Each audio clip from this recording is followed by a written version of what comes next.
তো আজকে চলে আসলাম একদম বাইক চালাতে চালাতে, তাই না? আসসালামু আলাইকুম, কেমন আছেন সবাই? আশা করি সবাই খুব ভালো আছেন। মানে ঘুম থেকে উঠেই তার শুরু এই বাইক নিয়ে খেলা। হঠাৎ করে দেখি যায় রিমোটের ব্যাটারিও নেই। এখন দেখেন অবস্থা, কোথায় রাখছে সে ব্যাটারি, মানে মাথার ভিতর বুদ্ধি না। এই মানে ভাবেন তো, যদি সারা দিন আমি খুঁজতাম এই ব্যাটারিকে আমি পেতাম। মানে সে এই পুতুলের মাথার ভিতর রেখে দিচ্ছে, মানে মগজ বানিয়ে দিল যেন একদম। কত দুষ্টু আমার ছেলেটা, পরে নিজেই আবার বের করে দিল। কয়দিন যে হারে বৃষ্টিও হলো, একদমই তো আমরা বাইরে বেরোই না, তো আমাদের সময়টা একদম এলোমেলোভাবে কাটতেছে। মানে কাজ কামি তো বাচ্চারা তো আর বোঝে না সংসারের কাজ, তাই না? ওদের তো একটু ইচ্ছা হয় বাইরে যাওয়ার জন্য, একটু ঘোরার জন্য। আর আমাদের তো কাজ কামের ভিতরে থাকতে থাকতে কখন যে নিজেদের নামা খাওয়া ভুলে যায় সেটাই তো মন থাকে না। কিন্তু পোলাপান তো আর এটা বুঝে না, ওরা তো একটু টাইম মানে বুঝতে পারে, বিকেল হয়েছে কি রাত হয়েছে, একটু বেরোনো লাগে। আর ওর বাবা বাসায় থাকলে তো একদম মাথা নষ্ট করে দেয় আমার ফুল। মানে কখন বাবা আসবে, কখন আমাকে নিয়ে বের হবে, মানে তার মনের ভিতর সারাক্ষণ এই চলতে থাকে।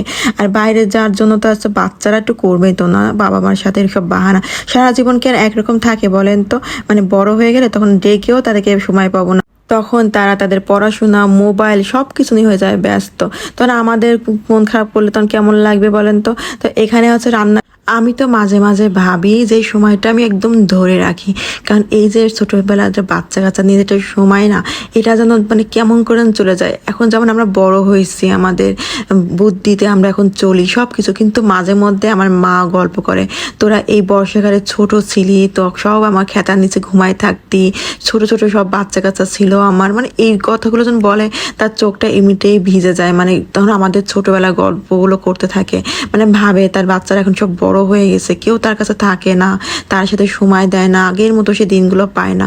তো ওরকমই হয়, সবাই আসলে বৃদ্ধ হয়ে যাব, বাচ্চা কাচ্চা সবাই বড় হয়ে যাবে, কিন্তু এই যে সময়গুলো না, এগুলো কিন্তু অনেক মনে পড়ে। আমি মাঝে মাঝে আমার ছেলের সাথে বসে বসে না গল্প করি যে বাবা তোমার কি মনে থাকবে এই সময়গুলো, এই যে মাম্মুর সাথে এত ঘুরো, এত দুষ্টামি করো সারাদিন, এত খেলাধুলা করি আমরা, এত নাচ গান করি, ও তোমার কি এগুলো মনে থাকবে? তখন মাথা নাড়ায়, মানে কি বলবে আর। তো এই যে রাত বাজে তখন 11:30, মানে সে এখন বের হবে, মানে বেরোতেই হবে, তার বাবা চলে আসছে। আর বাসায় এসে তো আর বসতে পারলো না বেচারা, নিয়ে বেরোনো লাগবে। এই যে বেরোই পড়লো, একদম ঘুরবে। আর ঢাকাতে যে পরিমাণ বন্যা হলো, মানে বৃষ্টি হলো আর কি, রাস্তাঘাট তো ফুল একদম পানিতে ভরা। তারপরে যান কিভাবে বেরোবে, সারাদিন বুঝাই বুঝাই রাখলাম, কিন্তু রাতে তো আর পারতেছি না, মানে তাকে বেরোতেই হবে। পরে এই যে বেরোই পড়লাম একটু, কিন্তু বাইরে দেখলাম যে যতই পানি থাকুক মানুষ তো আর ছাড়ে না সুযোগ, মানে মানুষ তো ঘুরবেই, তার সাথে এত ছেলে মেয়ে যারা প্রেম প্রীত করে তারা তো ঝোপে ঝাপে বসে আছে, মানে এত অন্ধকারের ভিতরে, মানে ওই সব জায়গায় বসে ওরা ফুচকা খায়, মানে আমার দেখেই তো কেমন লাগলো। তো যাই হোক, এই হচ্ছে আমাদের ঘোরাফেরা, রাত হোক আর দিন হোক, ছেলেকে নিয়ে ঘুরবো আমরা, এটাই হচ্ছে আমাদের এখন বর্তমান সময়। তো এই সময়টা আসলে অনেক সুন্দর, অনেক মজা লাগে। তো ভিডিওটা কেমন লাগলো অবশ্যই এবার জানাতে ভুলো না। সবাই ভালো থেকো, আল্লাহ হাফেজ।